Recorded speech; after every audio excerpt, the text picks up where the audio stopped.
be seated. Come on up, Douglas.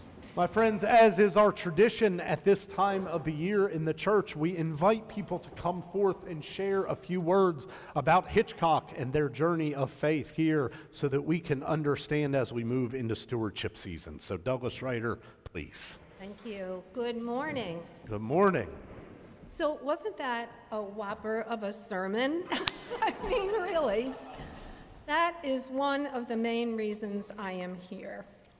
My first impression of Hitchcock when I arrived about 8 years ago, after being massively discouraged at my old church and the failing of my spiritual life because I wasn't being fed, it was the music that I love music. And so the music just spoke to me.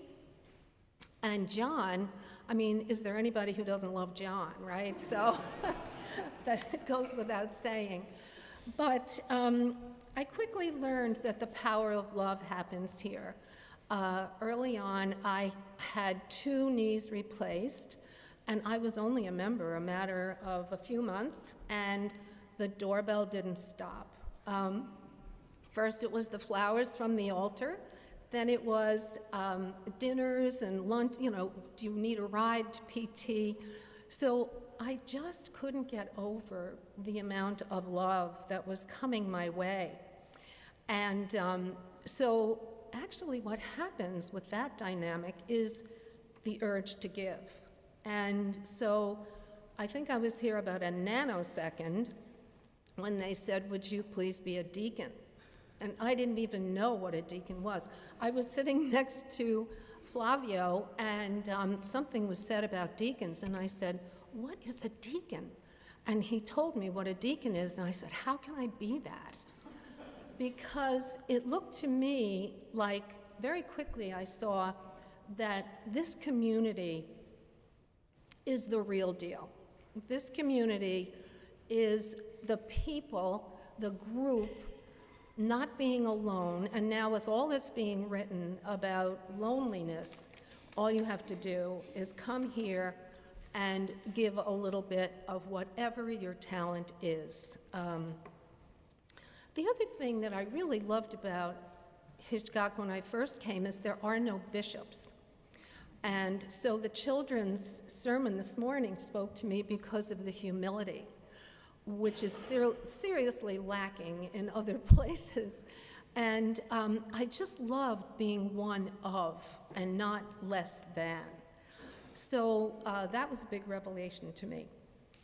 One of the ways that I've tried to give back, I also became an elder because I really loved learning how the church runs.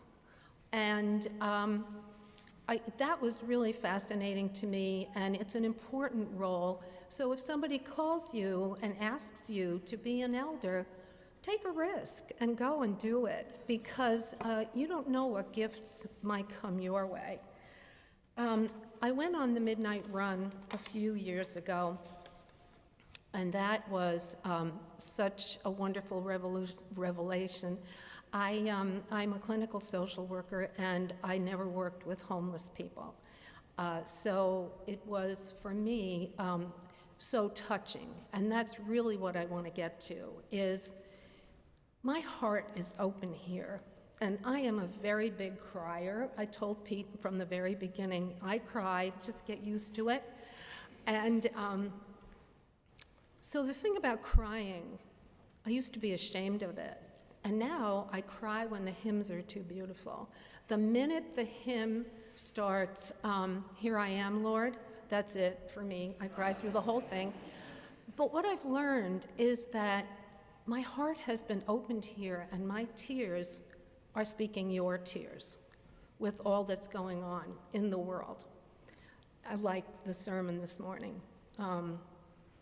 Keeps me mindful of what my job is as a Christian and as a member here, to continue to keep my heart open to suffering. I ran a grief group last year. We started with 3 sessions and ended up with 9. Why? Because we're hungry. We're hungry.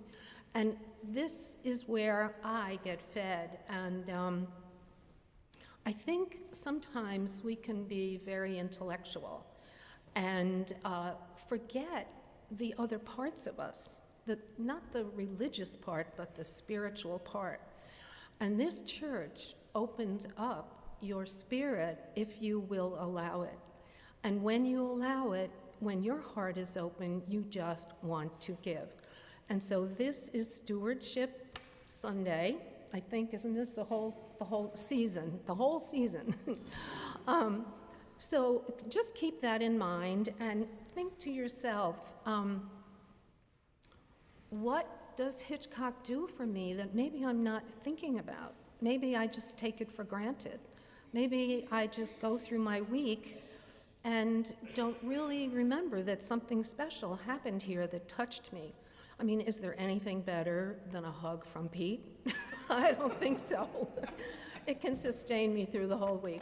So I just want you to think about that and see where things will go for you.